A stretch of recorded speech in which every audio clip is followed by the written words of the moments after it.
Good morning, everyone. This is Teacher Joanna, and I will be your teacher in science. Now, before we start our lesson, let us first have these words. Are you ready?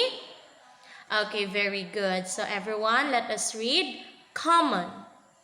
Again, common. And then we have suitable. Everyone, let us read suitable. Very good. And then we have measurement. Everyone, let us read measurement. Okay, so the words are common, suitable, and measurement. Okay, so everyone, do you know the meaning of the words? Okay, so let us know the meaning of the words. So, when we say common, it is shared by more than one. That is common. Okay? When we say suitable, that is appropriate for a particular person. That is suitable. When we say purpose, when we say suitable, appropriate for a particular person, purpose, or situation. And when we say measurement, action of measuring something. So those are the meaning of the words. Okay? So now, today we are going to talk about measuring distance using the standard unit. So what are we going to talk about? Measuring distance using standard units. Okay, so are you ready to listen? If you are ready to listen, then sit up straight, eyes on me, and ears on me. Okay? So let's start. Okay? Let's talk about measuring distance using standard units. Now, before anything else, of course, we have to know what is distance. Now, distance is the length of the path between 2 points. Again, what is distance, everyone? Distance is the length of the path between 2 points. Okay? So when an object moves in a straight line, the distance is the length of the line connecting the object's starting point and its end point. Again, when an object moves in a straight line, the distance is the length of the line connecting the starting point and its end point. Okay? So what is distance, everyone? The length between the path between 2 points. Okay? So when we say the length of the path between 2 points, what is that? Distance. Now, remember that it is helpful to express distances in units that are best suited to the motion you are studying. Now, scientists all over the world use the same system of units so they can communicate information clearly. Now, there is one unit. This system of measurement is called the International System Units, or SI system. Now, what do we call the system measurement? Okay, International System Units, or the SI system. Do you understand?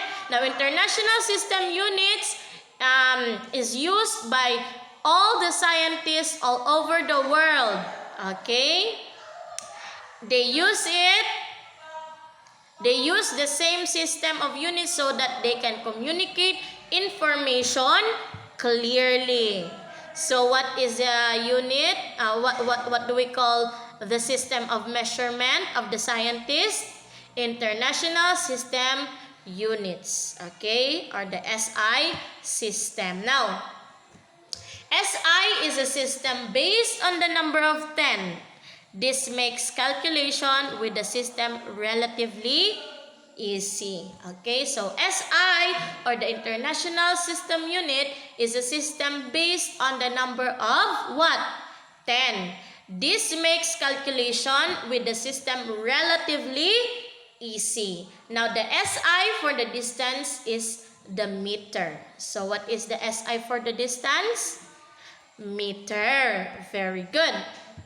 Now, for a very large distances, it is more common to make measurements in kilometer or km. Okay, so for distance we have meter, and for very large distances we have kilometer. Now remember that 1 kilometer is equals to 1,000 meters. Okay, do you understand? Okay, so 1,000 meter. And then we have distance that are smaller than a meter are measured in centimeter. So the distance that is smaller than a meter is, we use what? Centimeter or cm. So if you see m there, it means it is meter. Km, kilometer. Cm, centimeter. Now 1 centimeter is 100 of a meter. Do you understand? Okay, so for a very large distances we use kilometer. Okay, for distance we use meter. Okay, for distance smaller than a meter we use centimeter. Okay, m is for meter, km is for kilometer, cm is for centimeter. Okay, so SI is a system, again, based on a number of 10, and it makes calculation with the system relatively easy. Do you understand? Okay, very good. Now, what do we use to measure length? Okay, so we use a meter scale for measuring length. Okay, what do we use for measuring length? A meter scale. Now, a tailor uses a tape measure, whereas a cloth merchant uses a meter rod. Okay, to measure the length of the cloth. Do you understand? Now, for measuring the length of an object, you must choose a suitable device. For small measurements such as length of your pencil, you can use centimeter scale or cm. You understand? So if you're going to measure the length of your pencil, you can just use centimeter. If you're going to measure the length of a cloth, you use tape measure, okay, or meter scale, okay, or meter rod. Do you understand? Okay, so what are the units of measurement? Okay, we have kilometer, meter, and centimeter. So what is the system that is used by all the scientists all around the world? International, what? International System of Unit, or SI. Do you understand? Okay, now I have here question. What is this? What are the standard units? Okay, what are the standard units? Everyone, we have the meter. Okay, we use meter for distance. We have the kilometer. We use kilometer if we are going to measure larger, very large distances. And we have centimeter, wherein we use centimeter if we are going to measure smaller, okay, smaller unit than a meter. Do you understand me? Okay, m is for meter, km is for kilometer, cm is for centimeter. Okay, next question is, what is the system of measurement that is used by all the scientists all around the world?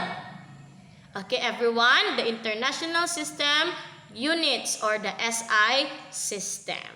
Okay, do you understand? Okay, very good. Now, what is distance? Distance is the length of the path between 2 points. Okay, so I have your question. What did you learn today? Today, we have learned about measuring distance using standard units. So, the standard units are meter for distance, kilometer for measuring very large distances, centimeter for measuring length smaller than a meter. Okay, so the system of measurement that is used by all the scientists all around the world is the International System Unit, or SI. Okay, so if you really did understand the lesson, then let us proceed to your practice exercise, wherein you're going to answer check your knowledge, letter A, page 211. Okay, that is your practice exercise, and here is your evaluation, wherein you're going to answer check your knowledge, letter B, page 211 as well.